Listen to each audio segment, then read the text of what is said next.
I'm Madison Harper, 24 years old, and I never thought my own mother would choose money over my life. It was past midnight when I collapsed during my nursing shift at General Hospital, excruciating pain tearing through my abdomen like fire. The emergency room doctors discovered a rare genetic condition requiring immediate surgery costing $250,000. When I called my wealthy mother Catherine for help, her cold voice cut through the phone like ice. "You're not worth the investment, Madison. I have better uses for my money." Those words shattered something inside me that night. Before we dive into this devastating journey of family betrayal and survival, let me know where you're watching from in the comments below. If this story resonates with you, please hit that like button and subscribe for more real-life experiences that will leave you speechless.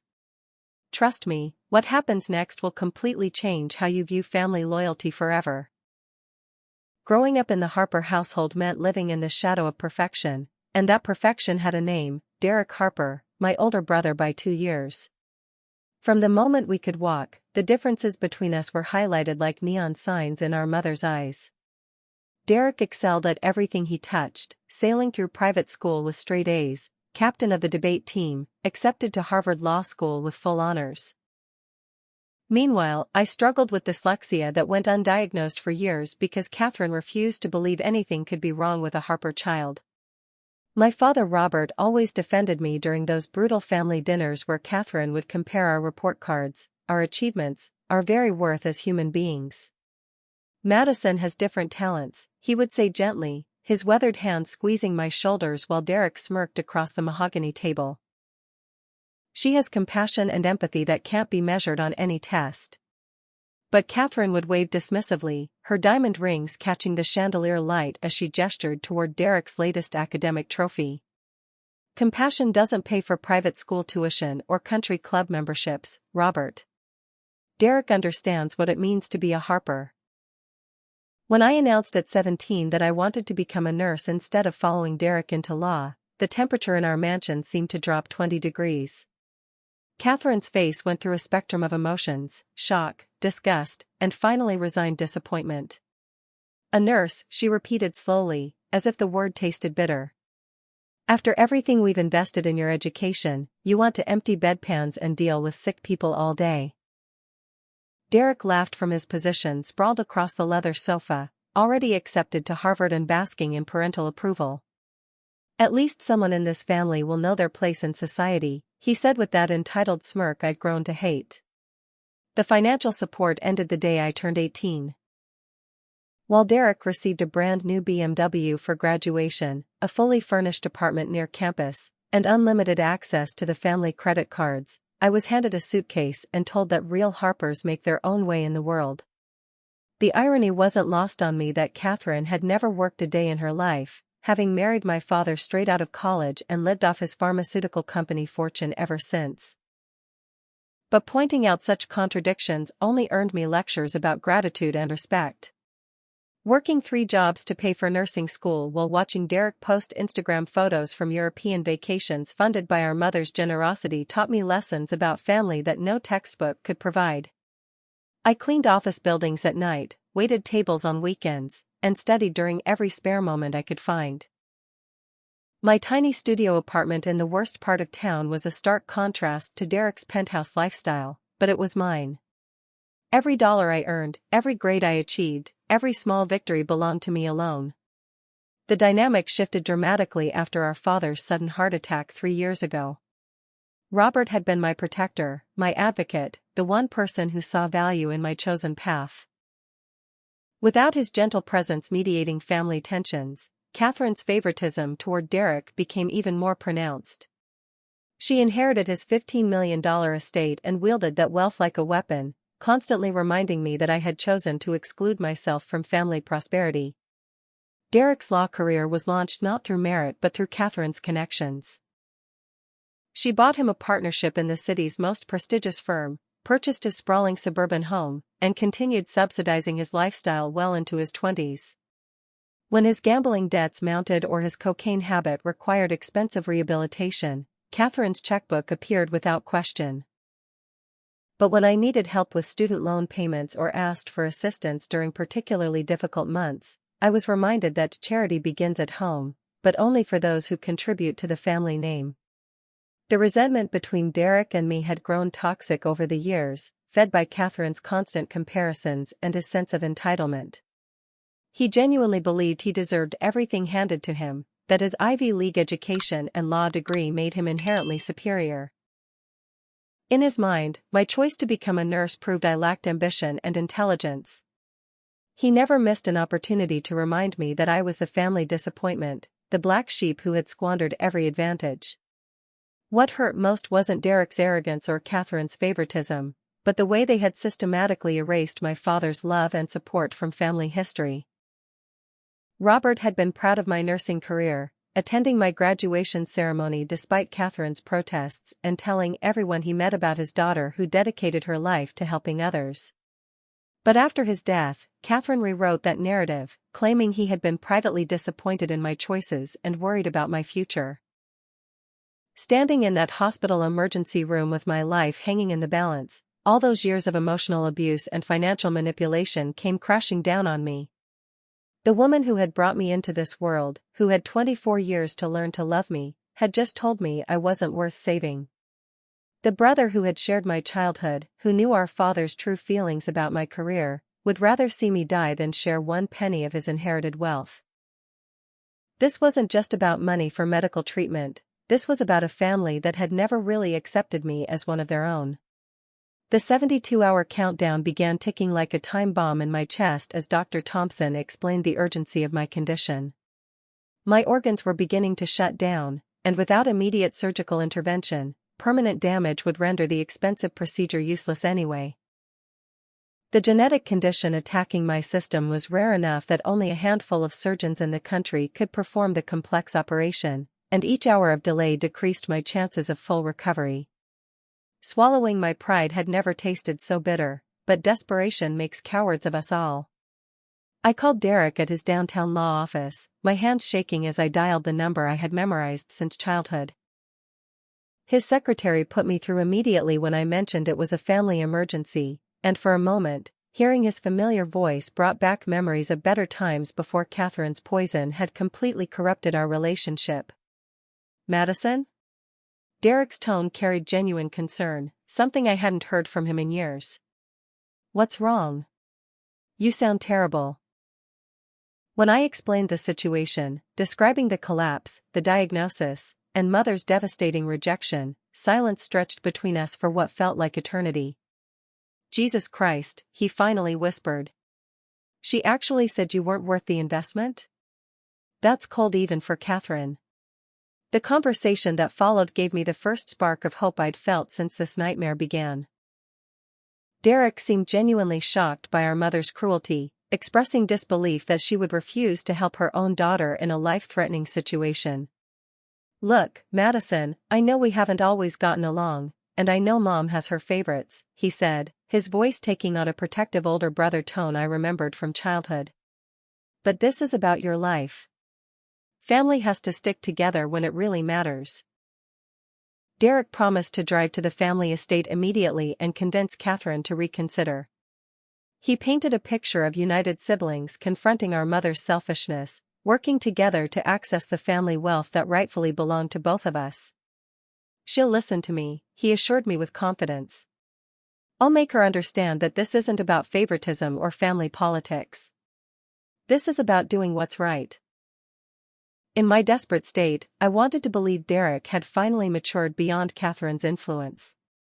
The brother speaking to me with such compassion seemed like the Derek from our childhood, before money and status had twisted his values.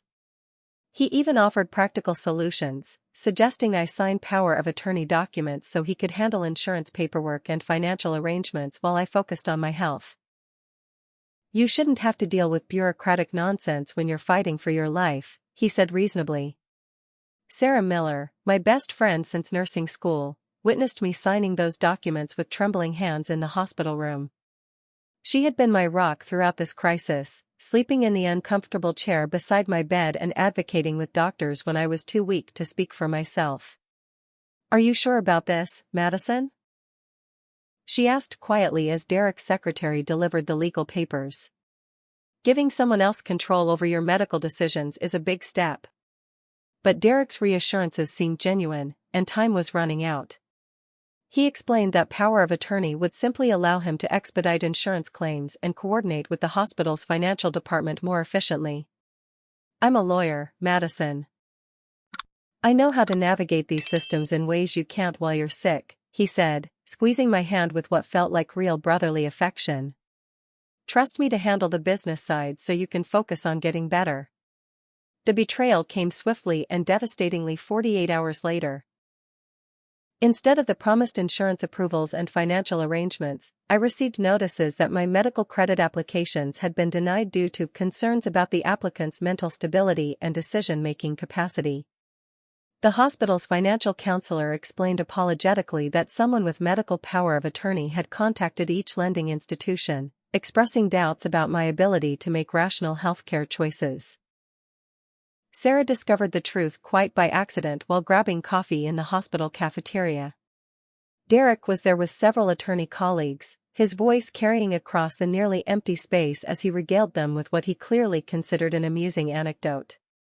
"So my sister signs over power of attorney thinking I'm going to help her," he said with a laugh that chilled Sarah's blood. "Meanwhile, I'm calling every credit company to block her applications.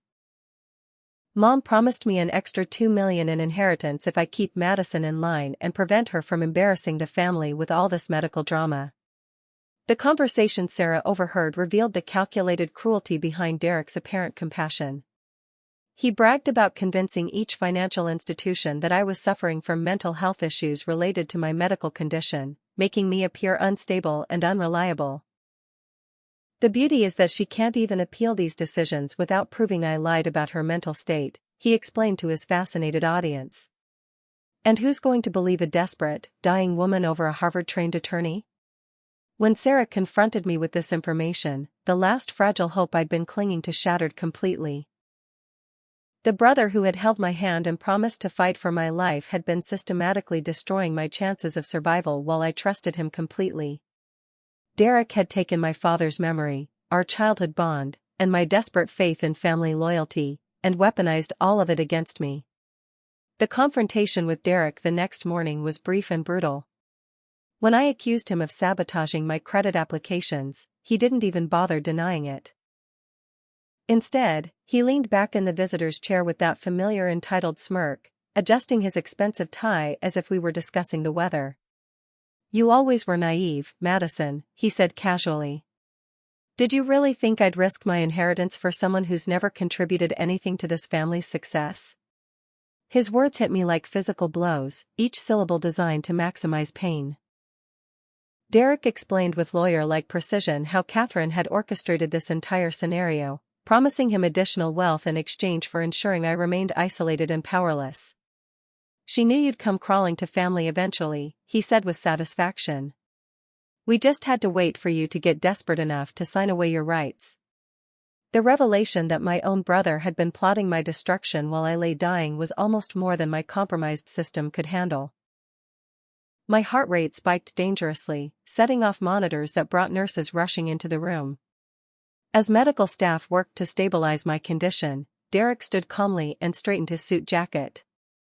"I hope you understand this isn't personal, Madison," he said as he headed for the door. "It's just business. And you've never been good at understanding how business works in our family." The investigation into my family's finances began out of sheer desperation and evolved into something far more sinister than I could have imagined. Confined to a hospital bed with my strength ebbing by the hour, I started making phone calls to anyone who might have insight into the Harper family estate.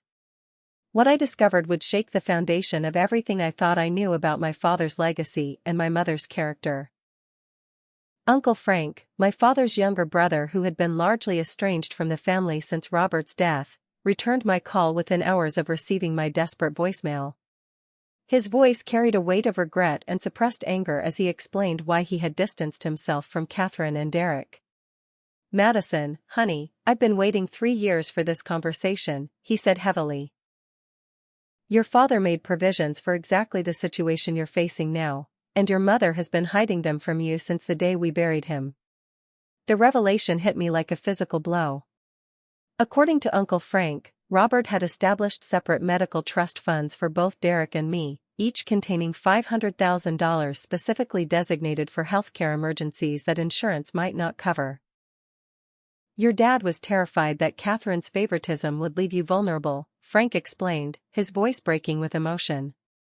"He saw how she treated you differently, and he wanted to make sure you'd always have resources for medical care, education, or any emergency that might arise. But Catherine had been systematically plundering my trust fund for the past 3 years, using the money to finance Derek's extravagant lifestyle and her own investment schemes. The woman who claimed she couldn't afford to help me had actually been stealing money my father had specifically set aside for my protection. Every dollar Derek spent on cocaine rehabilitation, every payment on his gambling debts, every luxury vacation Catherine funded had come directly from money meant to save my life in exactly this type of crisis.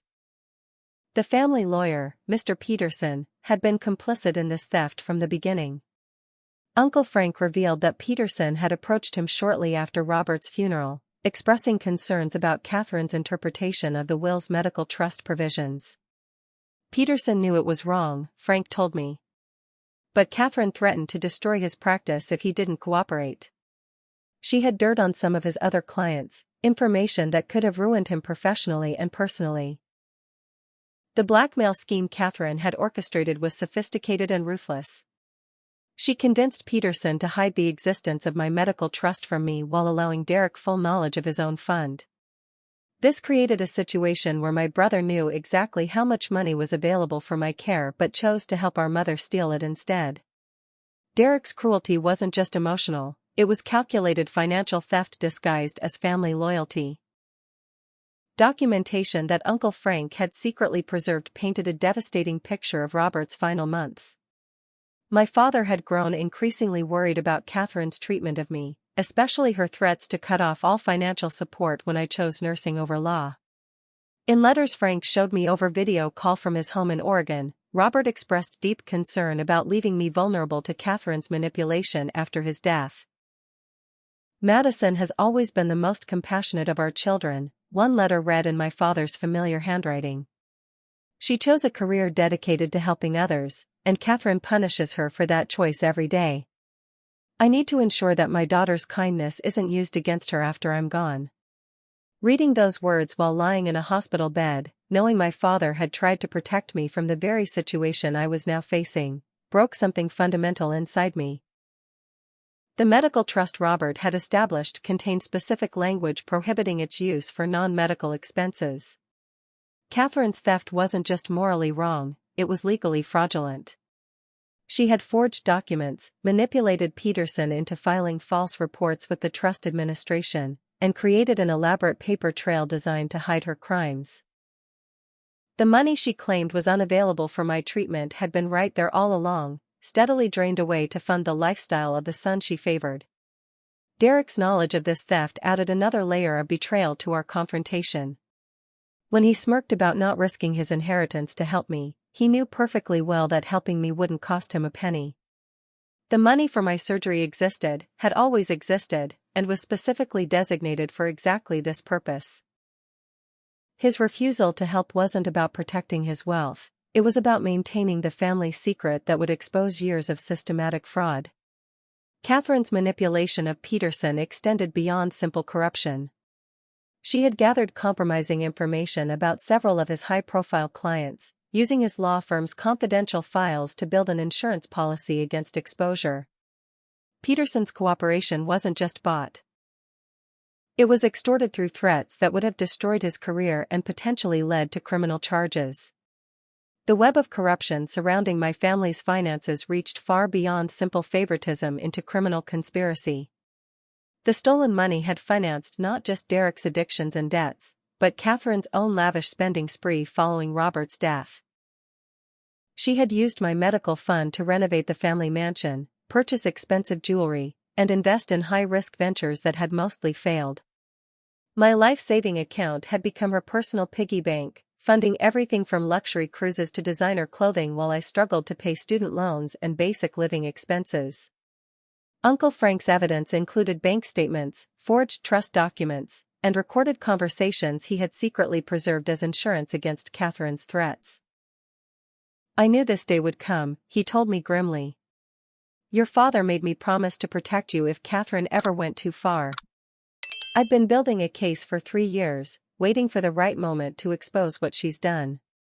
The revelation that my father's love and protection hadn't ended with his death but had been actively stolen from me by the two people who should have honored his memory was almost too much to process. Catherine hadn't just refused to help me. She had been systematically looting the resources my father had provided specifically for my protection. Derek hadn't just chosen money over family loyalty, he had participated in robbing his dying sister of funds their father had designated for her survival.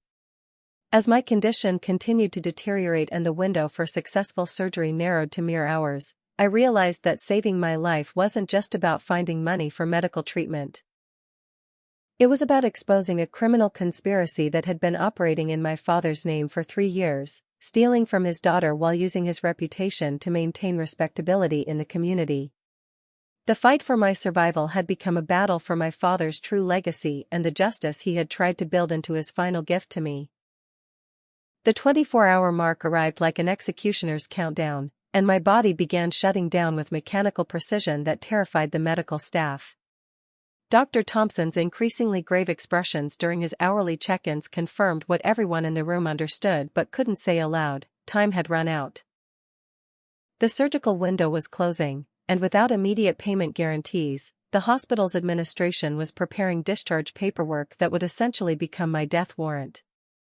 In the darkest hour of that endless night, when pain medication could no longer mask the agony consuming my abdomen and despair had settled into my bones like lead, I made a decision that nearly ended everything before justice could be served. The bottle of morphine sat on the bedside table, prescribed for pain management but containing enough medication to end the suffering permanently. If my own family considered me worthless, if the people who should have loved me unconditionally could watch me die for money, then maybe they were right about my value. Miguel Santos found me slumped over the bathroom sink at 3 a.m, empty medication bottle scattered across the floor and my breathing shallow enough to trigger every monitor in the room. The night shift janitor who barely spoke English became the guardian angel who saved my life when my own mother had sentenced me to death. His weathered hands held mine as emergency staff pumped my stomach, his accented voice whispering prayers in Spanish while I drifted between consciousness and the void I had tried to embrace. When I woke up 18 hours later, Miguel was still there, his janitor's uniform wrinkled from sleeping in the chair beside my bed. Through halting English mixed with Sarah's translation help, he told me about his daughter Maria, who had died 2 years earlier from the same genetic condition that was killing me. "No money for surgery," he said simply, tears running down his lined face. "Watch my baby die because we poor. You fight, Señorita Madison. You fight for Maria and all daughters whose papas cannot save them." Linda Rodriguez arrived the next morning in response to Miguel's call to the hospital ethics board. The social worker's investigation into my family situation began as routine patient advocacy but quickly evolved into something far more serious as she uncovered the depth of Catherine's manipulation. Linda had seen family financial disputes before, but the Harper case contained elements of fraud and elder abuse that triggered her obligation to involve law enforcement.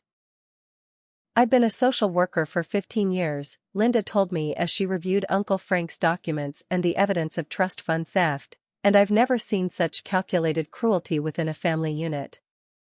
Your mother isn't just withholding help, she's actively destroyed your ability to help yourself while maintaining plausible deniability about the resources available for your care." Catherine's appearance at the hospital later that day with Derek in tow wasn't motivated by maternal concern or sibling love. They arrived with a court-ordered psychiatric evaluation performed by Dr. Harrison Walsh, a physician whose practice specialized in declaring inconvenient family members mentally incompetent. The evaluation, conducted without my knowledge or consent while I was sedated following the overdose attempt, concluded that I was suffering from severe depression and delusional thinking that made me incapable of making rational healthcare decisions. The legal papers Derek presented would have transferred complete medical decision-making authority to Catherine as my next of kin, effectively giving her the power to refuse treatment on my behalf while appearing to act in my best interests. Madison clearly isn't thinking rationally, Catherine told Dr. Thompson with practiced maternal concern. This suicide attempt proves she needs professional psychiatric care, not dangerous surgery that she can't afford and doesn't really need. But Linda Rodriguez had anticipated this exact scenario. Hidden behind the bathroom door with her phone's recording app activated, she captured Catherine's conversation with Derek as they waited in the hallway outside my room. The recording that would later become crucial evidence revealed Catherine's true motivations with devastating clarity. Once we get her declared incompetent, we can have her committed to that private facility upstate, she told Derek quietly. Walsh guarantees they'll keep her there as long as we pay the monthly fees. The trust fund money will cover it, and everyone will think we're being responsible about her mental health. Derek's response on that recording showed the true depth of his corruption. What about the media attention if this story gets out? That nurse friend of hers has been making noise about starting some kind of fundraising campaign. Catherine's laugh was cold enough to freeze blood. Let them try. Once Madison is declared mentally ill, anything she says about family finances will sound like delusional ranting. We'll be the grieving family dealing with a daughter's tragic breakdown. Miguel's testimony about finding me in the bathroom and preventing the overdose completely undermined Derek's attempt to use my suicide attempt as evidence of mental incompetence. The janitor's broken English couldn't disguise the power of his witness account. She no crazy. She desperate. Family steal her money, watch her die, she want pain to stop. Any person feel same way. Not sick in head, sick in heart from people who should love her. Sarah Miller's courage in standing up to Catherine's threats proved crucial during this darkest period. When Catherine and Derek attempted to intimidate her into abandoning the GoFundMe campaign Sarah had started, she secretly recorded their conversation as well. Derek's threats were particularly damning. You don't understand what you're dealing with, Sarah. My family has connections that could destroy your nursing career before it even starts. Stop this fundraising nonsense now, or you'll find yourself blacklisted from every hospital in the state. The GoFundMe campaign Sarah had launched told my story with raw honesty that cut through Catherine's carefully maintained facade of respectability. Within hours of going live, donations began pouring in from strangers who recognized the injustice of watching someone die because their own family valued money over life. Nurses from across the country shared their own stories of families who had abandoned them during medical crises, creating a network of support that Catherine's wealth and connections couldn't intimidate or silence. Dr. Thompson's ethics complaint about Catherine's attempted manipulation of my medical care triggered an investigation that would ultimately expose the full scope of her criminal behavior. The hospital's legal department recognized that allowing family members to declare patients mentally incompetent for refusing expensive treatment would set a dangerous precedent that could be used to justify withholding care from anyone whose family found treatment costs inconvenient. Miguel's presence in my hospital room became a source of strength that Catherine and Derek hadn't anticipated. The man who cleaned floors and emptied trash cans understood dignity and family loyalty better than people who had inherited millions.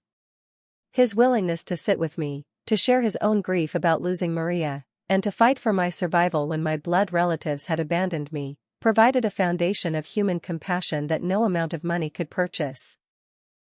As evidence mounted and investigations began, I realized that my suicide attempt hadn't been weakness but the catalyst that exposed my family's true nature.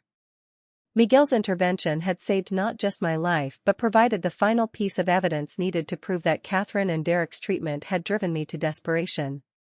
Their attempt to use my overdose as proof of mental illness had backfired spectacularly, instead demonstrating the psychological abuse they had inflicted for years. The community response to Sarah's GoFundMe campaign and the media attention it generated created pressure that Catherine's money and connections couldn't deflect. Local news stations picked up the story of a dying nurse whose wealthy family refused to help, and public outrage began building toward the explosion that would ultimately bring down the Harper family's carefully constructed image of respectability. The decision to fight back rather than accept defeat came to me in the early morning hours as I watched Miguel tenderly water the small potted plant Sarah had brought to brighten my sterile hospital room. This man who had lost his own daughter to the same condition killing me, who earned minimum wage cleaning floors, had shown more compassion in 3 days than my wealthy family had demonstrated in 24 years. If Miguel could find strength to care about a stranger's survival, then I could find strength to expose the truth about my father's stolen legacy. Linda Rodriguez connected me with James Wilson, a pro bono attorney whose practice specialized in cases involving elder financial abuse and family exploitation. James's reputation for taking on wealthy families who preyed on vulnerable relatives had made him persona non grata in elite social circles, but his success rate in court spoke louder than any country club membership. When he arrived at my hospital room that afternoon, his weathered face and gentle manner immediately put me at ease. "I've reviewed your uncle's documentation, and I've seen family financial manipulation before," James told me as he spread evidence across the adjustable hospital table, "but the Harper case represents something uniquely cruel. Your mother hasn't just stolen from you, she's created an elaborate criminal enterprise designed to maintain plausible deniability while systematically looting your father's estate." The legal strategy James outlined focused on exposing the criminal conspiracy while building a case for immediate injunctive relief. "We're not just fighting for your medical expenses," he explained carefully. "We're fighting to recover 3 years of stolen assets, punitive damages for emotional distress, and criminal prosecution for fraud. Your mother's actions constitute grand theft, money laundering, and conspiracy to commit fraud across state lines." Amanda Torres, the investigative journalist who had contacted the hospital after Sarah's GoFundMe story gained traction, brought resources and connections that transformed my personal tragedy into a public interest story. Amanda's previous work exposing corruption among wealthy families had given her insight into the methods Catherine had used to hide her crimes. "Your mother's pattern matches other cases I've investigated," Amanda explained during our first interview. "She targets vulnerable family members, isolates them financially, then plunders their resources while maintaining a public image of respectability." The media investigation Amanda launched revealed disturbing patterns in Catherine's behavior that extended far beyond my situation. Using public records and financial documents Uncle Frank had preserved, Amanda traced Catherine's history of financial manipulation back to her treatment of Robert's elderly mother during the final years of her life. Grandmother Harper's estate had been systematically drained to pay for Catherine's lifestyle expenses, with the same lawyer, Mr. Peterson, facilitating the theft through falsified documents. Catherine's panic became visible as media attention intensified and community support for my cause continued growing. The GoFundMe campaign had raised enough money for my surgery within 48 hours of going viral, but more importantly, it had exposed her cruelty to public scrutiny that her money couldn't control. When local news stations began calling for interviews, Catherine tried desperately to control the narrative by offering a settlement that would include a strict non-disclosure agreement. The settlement offer Derek delivered was insultingly transparent in its desperation. $500,000 in exchange for my silence about family financial matters and a public statement that our dispute had been a misunderstanding based on miscommunication rather than intentional cruelty. "It's more than enough for your surgery and any other medical expenses," Derek said with his characteristic smugness, apparently believing money could erase years of emotional abuse and criminal theft. James's response to the settlement offer was swift and uncompromising. "We don't negotiate with criminals who are trying to buy silence about their crimes. Your sister's medical expenses are the least significant part of this case now. We're pursuing full criminal prosecution and civil damages that will exceed your mother's net worth." Derek's confidence visibly cracked as he realized that legal representation had transformed me from isolated victim into formidable opponent. Amanda's investigation uncovered Catherine's relationship with Richard Worthington, the 70-year-old wealthy widower she had met during a luxury cruise funded by my stolen medical money. Phone records and financial documents revealed that Catherine was planning to marry Richard and relocate to his estate in Florida, effectively disappearing with whatever remained of Robert's inheritance before my legal case could proceed to trial. The pattern of Richard's previous relationships was particularly disturbing. Amanda discovered that his 2 previous wives had died under suspicious circumstances after signing over their estates to him through hastily prepared wills. Catherine, blinded by her greed and desperation to escape legal consequences, was apparently walking into the same trap she had set for me, becoming the target of a predator whose methods mirrored her own. Derek's position at the prestigious law firm became untenable as details about his involvement in the trust fund theft became public knowledge. The firm's senior partners, facing potential criminal liability for employing someone who had used their resources to facilitate fraud, launched an internal investigation that revealed Derek had accessed firm accounts to transfer money and hide financial evidence.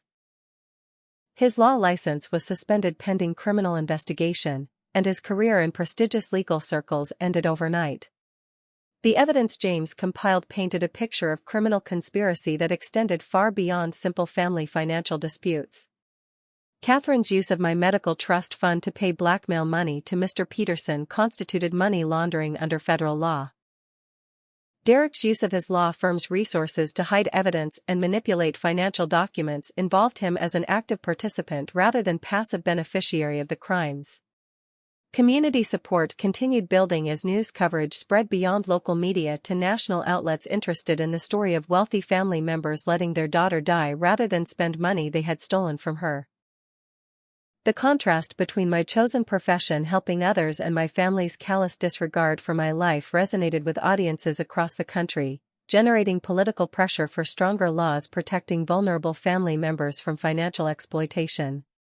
Sarah's documentation of Catherine and Derek's threats against her nursing career became crucial evidence in the criminal case.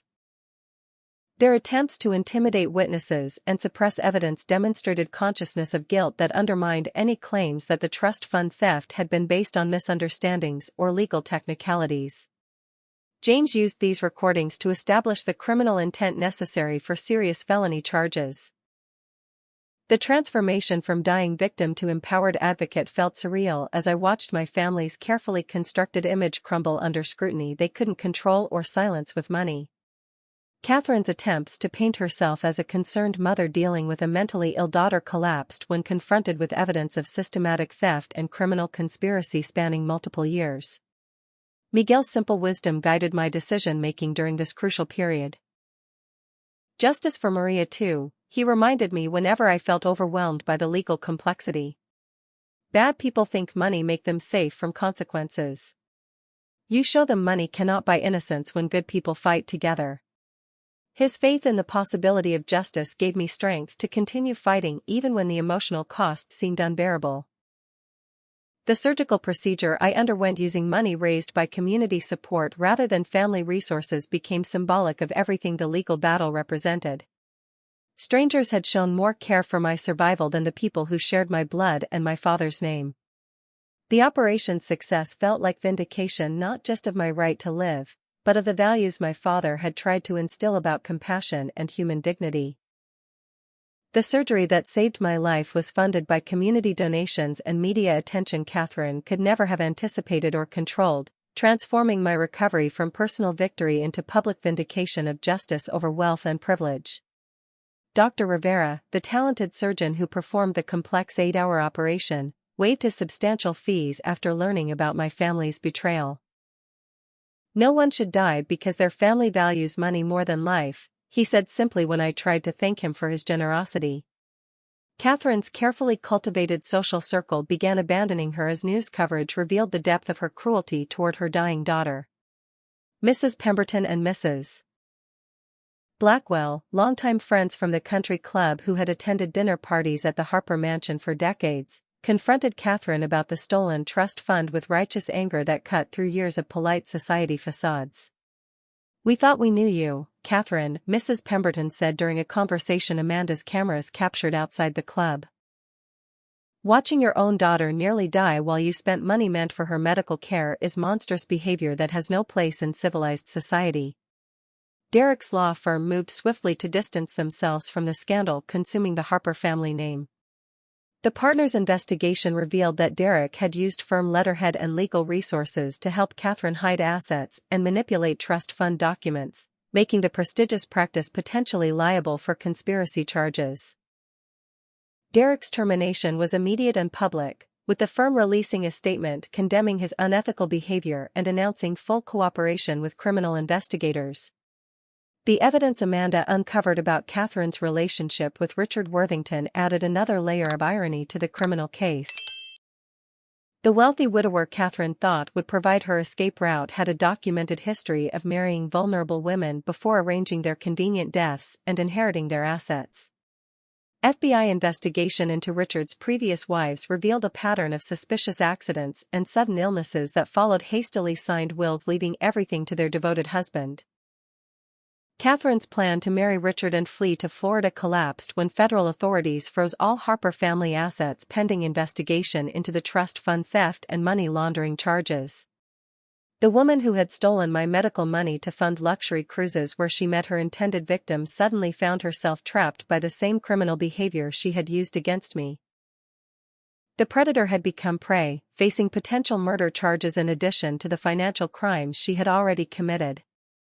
Derek's cocaine addiction and gambling debts, previously hidden behind Catherine's financial support, became public knowledge during the criminal investigation. The money Catherine had used to pay for his rehabilitation programs and cover his gambling losses had come directly from my medical trust fund, meaning I had unknowingly financed my brother's self-destructive behaviors while struggling to pay for basic living expenses and student loans. The hospital ethics investigation into Catherine's attempted manipulation of my medical care revealed a pattern of behavior that extended beyond our family situation. Dr. Walsh, the physician Catherine had hired to declare me mentally incompetent, had performed similar services for other wealthy families seeking to control inconvenient relatives. His medical license was suspended pending investigation into multiple cases of fraudulent psychiatric evaluations designed to facilitate financial exploitation. James's discovery that Catherine had used my stolen money to pay blackmail to Mr. Peterson elevated the charges from simple theft to federal racketeering violations. The law firm Peterson had used to facilitate the trust fund fraud was shuttered by state authorities, and Peterson himself faced disbarment and criminal prosecution for his role in the conspiracy. The web of corruption surrounding my family's finances reached into respected legal institutions, exposing the vulnerability of trust systems to manipulation by wealthy criminals. Sarah's GoFundMe campaign continued raising money even after my medical expenses were covered, with donors requesting that excess funds be used to establish a foundation helping other patients whose families abandoned them during medical crises. The public response to my story had evolved beyond personal support into a movement demanding stronger legal protections for vulnerable family members facing medical emergencies without family support. The contrast between community compassion and family cruelty became a central theme in media coverage that Catherine's expensive public relations team couldn't control or counter. Images of Miguel holding my hand during recovery while my own mother schemed to have me committed to a psychiatric facility crystallized public outrage against wealth being used to escape consequences for unconscionable behavior. Derek's attempts to discredit my testimony by claiming drug addiction and mental illness backfired spectacularly when Linda Rodriguez testified about my actual mental state and Miguel provided eyewitness accounts of my family's treatment, driving me to desperation. The suicide attempt Derek tried to use as evidence of mental incompetence became proof of the psychological abuse he and Catherine had inflicted for years. Uncle Frank's testimony about Robert's true intentions for the medical trust fund provided emotional weight that undermined every argument Catherine's defense team tried to construct. My brother Robert spent his final months worried sick about leaving Madison vulnerable to Catherine's cruelty, Frank told the court through tears.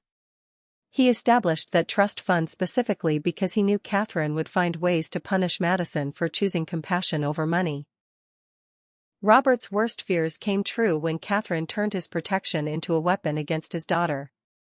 The criminal trial's opening statements painted Catherine and Derek as sophisticated criminals who had used wealth and legal connections to operate a family-based crime syndicate for 3 years.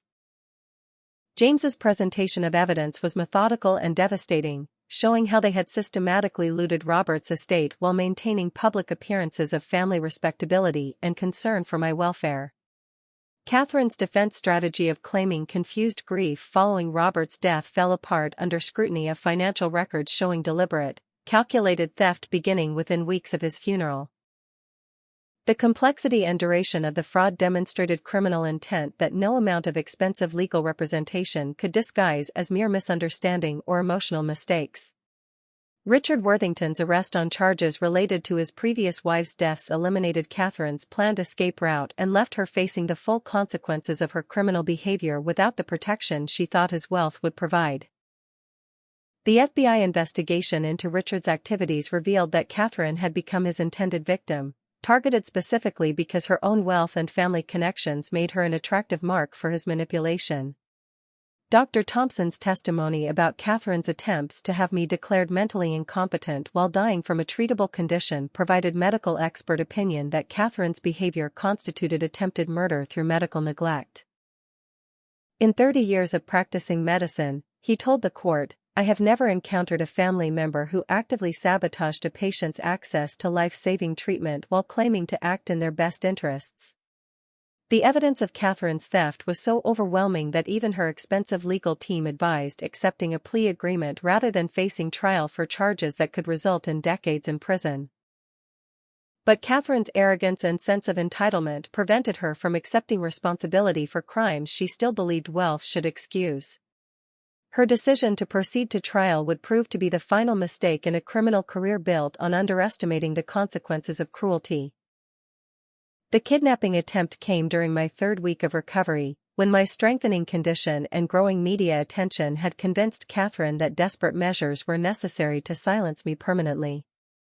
The plan she hatched with Richard Worthington and executed through Derek's inside knowledge of hospital security represented a level of criminal desperation that shocked even the investigators who had seen the evidence of their previous crimes.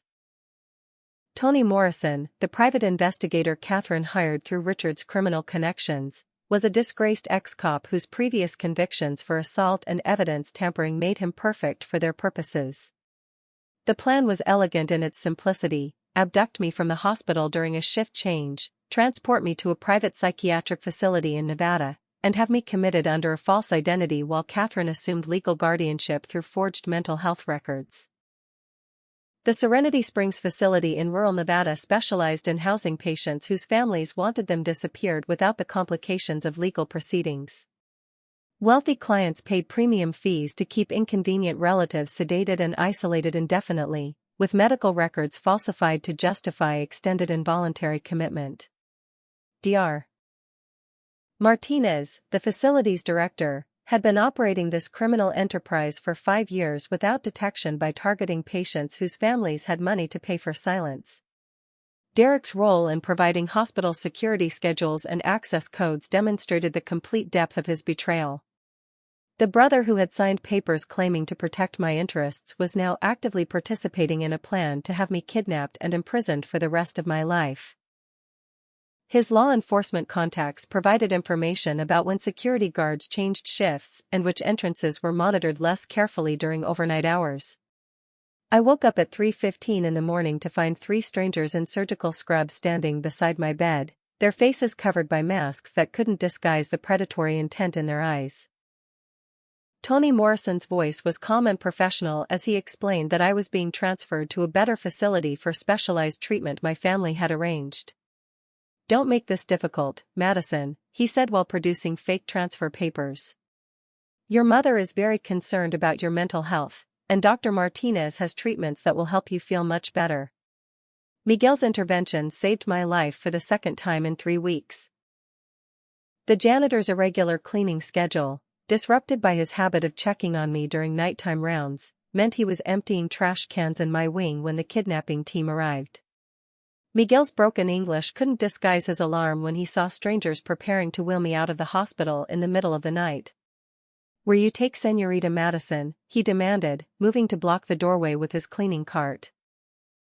The confrontation between Miguel and Toni Morrison's team quickly escalated into violence that triggered hospital security systems. Morrison's attempt to intimidate an elderly janitor backfired when Miguel's shouts in Spanish brought other night shift workers running to investigate.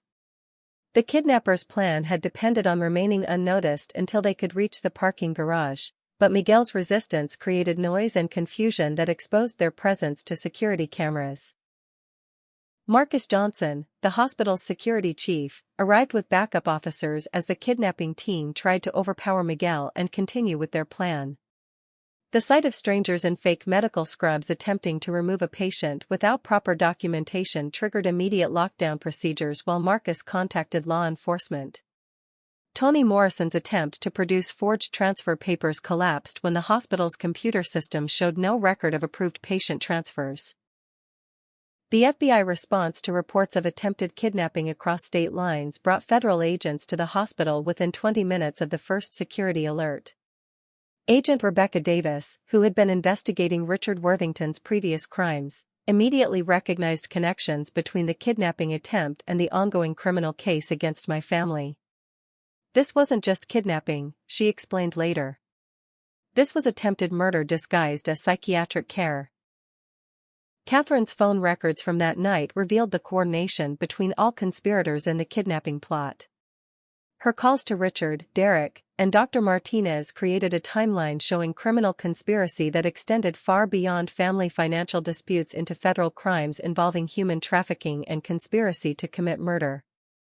The recorded conversations James's team intercepted revealed Catherine's exact words about permanently silencing me. "Once Madison disappears into that facility, she'll never be believed again. We can control the narrative about her mental breakdown and inheritance disputes." Derek's law enforcement contacts who had provided security information faced criminal charges for their role in facilitating the kidnapping conspiracy. The corruption investigation revealed that several officers had been receiving payments from Richard Worthington's criminal organization in exchange for information about patient security and hospital access protocols. The scandal reached into police department leadership, exposing a network of corruption that had enabled similar crimes against other vulnerable patients. Dr. Martinez's confession about the Serenity Springs operation revealed the full scope of the criminal enterprise Catherine had tried to access. The facility had been housing over 30 patients whose families paid fees to keep them sedated and isolated indefinitely, with medical records falsified to justify involuntary commitment. Many patients had been kidnapped from hospitals or homes under circumstances similar to my attempted abduction, their families using wealth to escape murder charges by claiming psychiatric emergencies. The Nevada facility's patient records revealed the fates of other victims whose families had used similar methods to dispose of inconvenient relatives. Sarah Martinez, a 40-year-old woman whose brothers wanted her inheritance. Robert Chen, an elderly man whose children coveted his estate. Patricia Williams, a disabled woman whose family found her care too expensive. The list of victims whose families had paid for their disappearance was longer and more horrifying than investigators had initially suspected. Richard Worthington's criminal history, fully revealed during the kidnapping investigation, showed a pattern of targeting wealthy families with internal conflicts and providing services to eliminate problematic relatives. His marriage proposals to vulnerable women were just one aspect of a broader criminal enterprise that included kidnapping, human trafficking, and murder-for-hire services disguised as family intervention programs. Catherine's reaction to the failed kidnapping was captured on FBI surveillance equipment that had been monitoring her communications since Richard's arrest. Her rage about the plan's failure included threats against Miguel, Sarah, and anyone else who had supported me during the medical crisis. "I should have had that Mexican janitor dealt with weeks ago," she said in a recorded phone call to Derek. "This whole situation could have been resolved quietly if people had minded their own business." The evidence collected during the kidnapping investigation transformed the charges against Catherine from financial fraud to attempted murder and human trafficking. Federal prosecutors explained that paying to have someone forcibly committed to a facility designed to keep them sedated indefinitely constituted attempted murder under federal law, especially when the victim's death was the intended outcome of the conspiracy. Derek's involvement in providing hospital security information elevated his charges to include conspiracy to commit kidnapping and human trafficking across state lines. The brother who had claimed to love me while stealing my medical funds had ultimately participated in a plan to have me kidnapped, imprisoned, and potentially murdered to protect his inheritance. The revelation that Derek had personally visited the Nevada facility to approve holding arrangements showed premeditation that eliminated any possibility of claiming he was merely following Catherine's instructions. Uncle Frank's testimony about Robert's fears regarding Catherine's treatment of me took on new significance as evidence emerged about the kidnapping plot. My brother Robert told me he was afraid Catherine would find ways to hurt Madison after his death, Frank testified through tears. But even Robert couldn't have imagined his wife would try to have his daughter kidnapped and disappeared. This isn't just greed anymore. This is evil. The community response to news about the attempted kidnapping generated national outrage that Catherine's legal team couldn't contain or control. The image of wealthy family members paying to have their dying daughter abducted from a hospital bed crystallized public anger about wealth being used to escape consequences for unconscionable crimes. Politicians began calling for stronger laws protecting vulnerable patients from family members who viewed them as financial obstacles rather than human beings deserving of love and protection. The federal courthouse buzzed with media attention as Madison Harper's criminal trial began 6 months after my recovery from surgery that saved my life and exposed crimes that shocked the nation. Judge Patricia Williams, known for her uncompromising stance against white-collar criminals who used wealth to exploit vulnerable victims, presided over proceedings that would determine whether justice could prevail against family members who valued money more than human life. The prosecution's opening statement, delivered by Assistant U.S. Attorney Michael Rodriguez, painted a devastating picture of criminal conspiracy spanning 3 years and multiple federal crimes. Madison Harper didn't just steal money from her dying daughter, Rodriguez told the jury with quiet intensity. She orchestrated a sophisticated criminal enterprise designed to eliminate Madison Harper permanently while maintaining plausible deniability about her intentions. This case represents the intersection of family cruelty and criminal enterprise at its most horrifying level.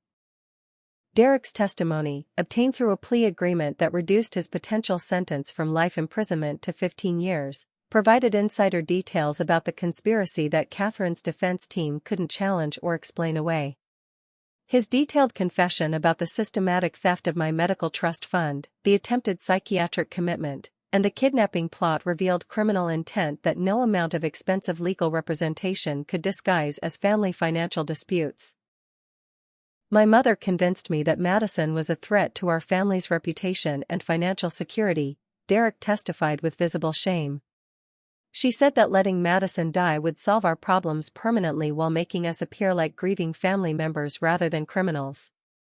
I participated because I was greedy and weak, but Catherine was the mastermind who planned every aspect of the conspiracy. The financial evidence James Wilson presented showed how Catherine had systematically looted Robert's estate while maintaining appearances of family respectability and concern for my welfare. Bank records, forged trust documents, and recorded conversations created a timeline of criminal activity that began within weeks of my father's funeral and continued until my medical crisis exposed her crimes to public scrutiny. Richard Worthington's testimony about Catherine's participation in the planned kidnapping was particularly damning because it revealed her willingness to participate in crimes far beyond financial theft. Catherine knew exactly what happened to patients who were taken to the Nevada facility, he testified from prison through video link. She asked specific questions about how long patients typically survived and whether their deaths could be made to appear natural. Dr. Martinez's confession about the Serenity Springs operation provided horrifying details about what would have happened to me if the kidnapping had succeeded. Patients brought to us by families who wanted them to disappear were kept sedated indefinitely, he explained to a horrified courtroom. Medical records were falsified to justify their condition, and when they eventually died from prolonged sedation, death certificates listed natural causes related to their supposed psychiatric conditions. Uncle Frank's emotional testimony about Robert's final fears regarding Catherine's treatment of me provided context that transformed financial crimes into deeply personal betrayal. Robert told me he was afraid to die because he knew Catherine would find ways to hurt Madison once he wasn't there to protect her, Frank said through tears. My brother established that medical trust specifically because he feared exactly what happened. Catherine's theft wasn't just criminal.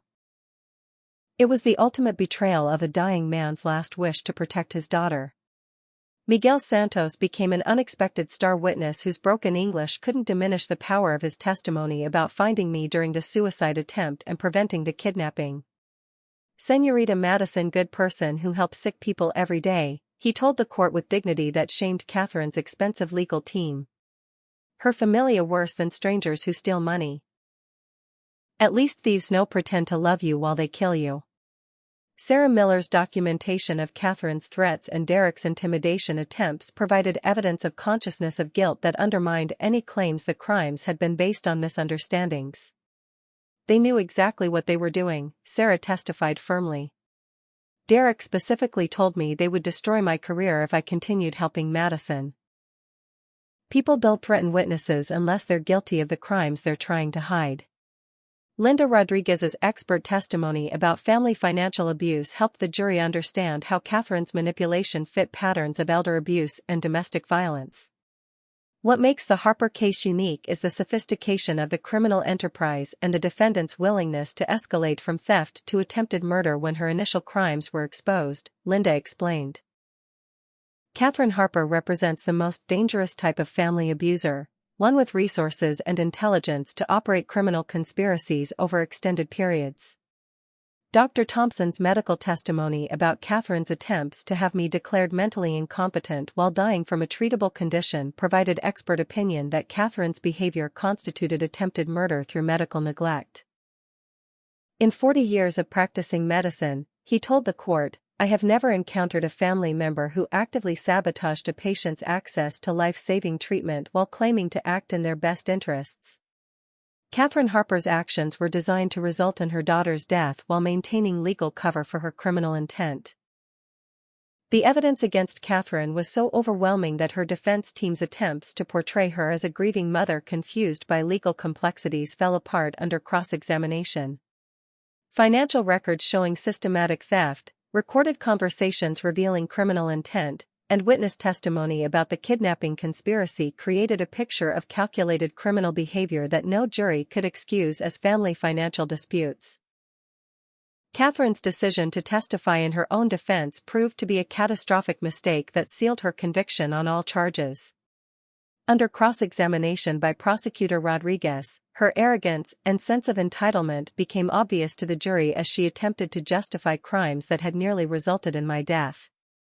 "Madison chose nursing over law despite having every advantage," she said with visible contempt. "She made her bed by rejecting family values, and she had to live with the consequences of those choices." The jury's guilty verdicts on all counts including fraud, theft, money laundering, conspiracy to commit kidnapping, and attempted murder through medical neglect brought sobs of relief from the gallery where Miguel, Sarah, Uncle Frank, and supporters had maintained daily vigil throughout the trial. Judge Williams's sentencing of Catherine to 25 years in federal prison without possibility of parole for 15 years reflected the severity of crimes that had shocked experienced prosecutors. Derek's separate sentencing to 12 years in federal prison, with additional state charges pending, ended his legal career permanently and stripped away the privileged lifestyle Catherine's crimes had funded. The brother who had participated in plotting my death for inheritance money would spend his prime adult years in prison, his law degree worthless and his family name permanently associated with criminal betrayal. The civil judgment awarding me $15 million in compensatory and punitive damages, collected through liquidation of all Harper family assets including the mansion where I had grown up feeling unloved and unwanted, provided financial resources to establish the foundation that had grown from community donations during my medical crisis. The money Catherine had stolen to fund her crimes would now be used to help other patients facing medical emergencies without family support. Richard Worthington's conviction on charges related to multiple murders disguised as accidental deaths revealed that Catherine had been targeted as his next victim, adding irony to the criminal conspiracy that had almost cost me my life. The predator who had enabled Catherine's attempt to have me kidnapped and murdered had planned to kill her as well once their marriage provided access to her remaining assets. The legislative changes inspired by my case, including stronger legal protections for vulnerable patients and enhanced penalties for family financial abuse, ensured that other families would have legal recourse against relatives who valued inheritance over human life. The Harper case had exposed weaknesses in trust law and patient advocacy systems that enabled wealthy criminals to operate with impunity until their crimes became too obvious to ignore. 6 months after Judge Williams sentenced Catherine to 25 years in federal prison and Derek to 12 years for their roles in the conspiracy that nearly killed me, I stood in the children's wing of General Hospital wearing scrubs that no longer felt like a uniform but like armor against a world that had tried to destroy my faith in human goodness. The foundation established with money recovered from my family's criminal enterprise had already helped 43 families facing medical crises without adequate support, proving that justice could transform personal tragedy into community healing. The foundation's first major case involved 7-year-old Emma Rodriguez, whose parents had been killed in a car accident and whose remaining relatives refused to authorize expensive surgery for her rare heart condition. Miguel Santos, now serving as the foundation's patient advocate despite his limited English, had found Emma's case through his network of hospital workers who understood what it meant to watch children suffer because adults valued money more than life. Like Maria, like you, like all babies whose families forget love, Miguel said as he held Emma's hand while she recovered from surgery the foundation had funded completely. Dr. Alex Rivera, the surgeon who had saved my life and whose gentle bedside manner had helped heal wounds that went far deeper than surgical incisions, had become much more than my doctor during the months of recovery and criminal proceedings. Our relationship had grown slowly from professional medical care through friendship into something deeper that neither of us had expected but both cherished. Alex understood the trauma of family betrayal because his own parents had disowned him for choosing medicine over their family restaurant business, creating bonds of shared experience that went beyond romantic attraction. Sarah Miller remained my closest friend and served as maid of honor when Alex and I married in a small ceremony at the hospital chapel where Miguel had saved my life and Uncle Frank walked me down the aisle in place of the father whose protection had been stolen along with his money. The wedding reception, held in the hospital cafeteria where Sarah had first overheard Derek bragging about sabotaging my credit applications, brought together the people who had shown me what real family looked like, those who chose to love rather than those who happened to share DNA. Uncle Frank had become the father figure I had always needed, sharing stories about Robert's pride in my nursing career and his fears about leaving me vulnerable to Catherine's manipulation. "Your father would be so proud of what you've accomplished," Frank told me during our weekly dinner at his modest apartment. "Not just surviving Catherine's crimes, but turning that survival into something that helps other people. Robert always said you had the biggest heart in the family, and you've proven him right."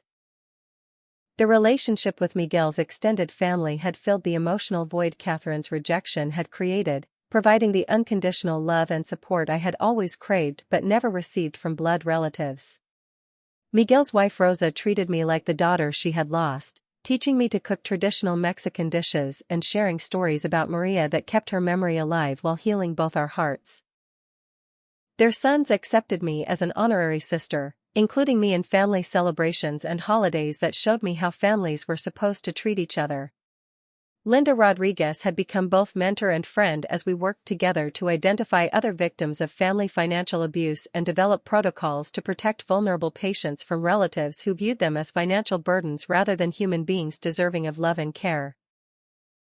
"What you survived and overcame has changed how hospitals across the country handle family financial disputes," Linda told me during one of our foundation planning meetings.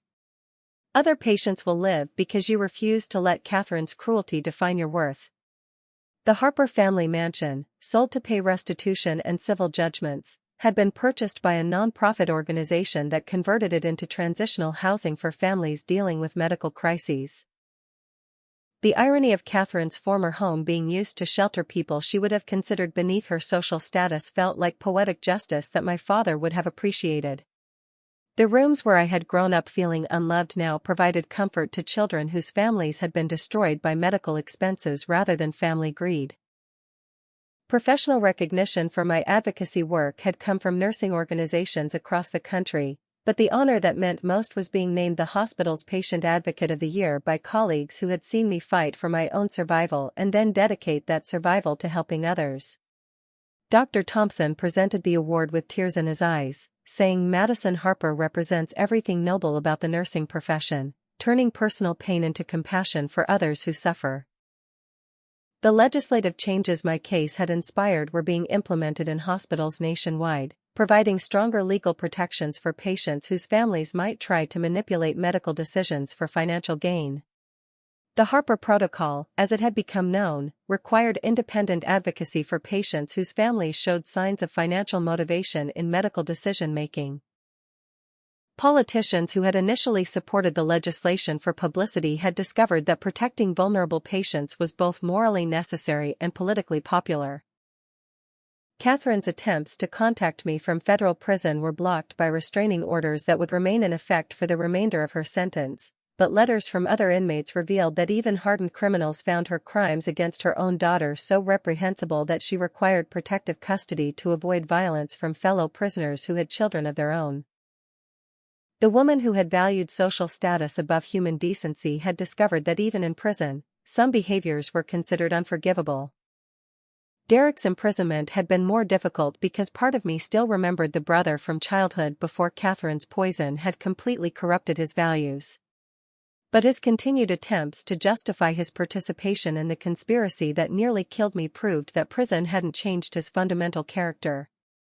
His letters, also blocked by court order, apparently continued to blame me for destroying the family by exposing crimes he still believed wealth should have excused. The community support that had saved my life continued through ongoing donations to the foundation and volunteer work by people who understood that family loyalty should flow both directions.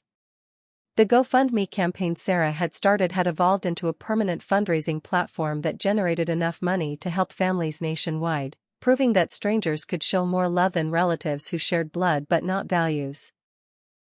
Richard Worthington's conviction on multiple murder charges had revealed that Catherine's escape plan would have led to her own death within months of their planned marriage. The FBI investigation into his previous crimes showed a pattern of targeting wealthy widows, marrying them quickly, and arranging their deaths through methods that appeared natural but were actually sophisticated poisoning schemes. Catherine's greed had made her the perfect victim for a predator whose methods mirrored her own. Standing in Emma Rodriguez's hospital room 6 months later, watching her color pictures while recovering from surgery the foundation had funded, I reflected on the journey that had brought me from near death to renewed purpose. Catherine had intended to destroy me to protect money that hadn't even belonged to her, but her crimes had instead created a network of support that was saving lives across the country. The mother who had called me worthless had unknowingly proven my worth by forcing me to fight for survival that became advocacy for others. The question that haunted my quiet moments wasn't whether I could forgive Catherine and Derek for trying to kill me, but whether their actions had ultimately served a greater purpose by exposing corruption that endangered other vulnerable patients.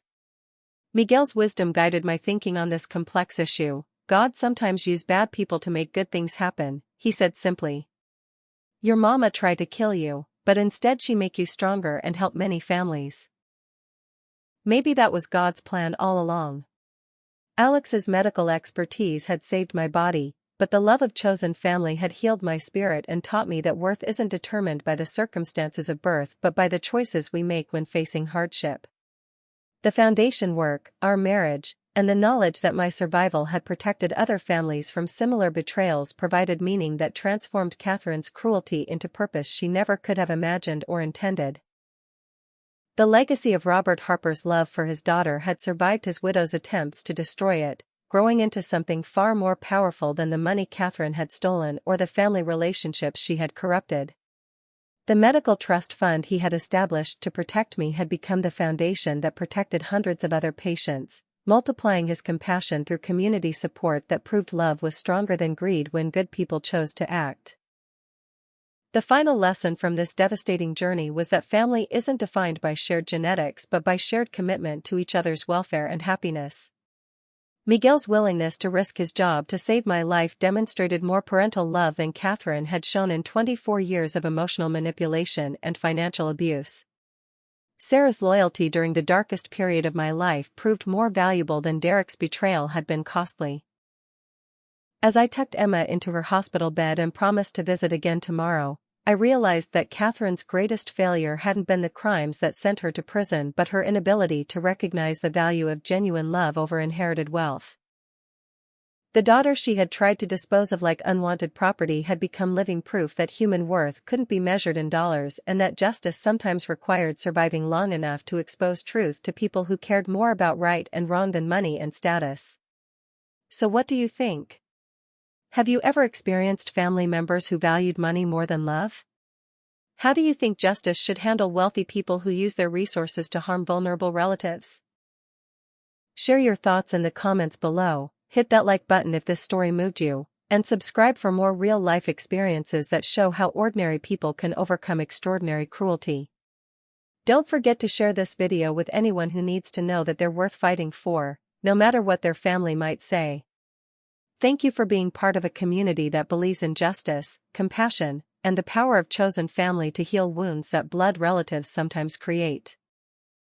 I wish all of you the love and support you deserve, and remember, your worth isn't determined by other people's ability to see your value.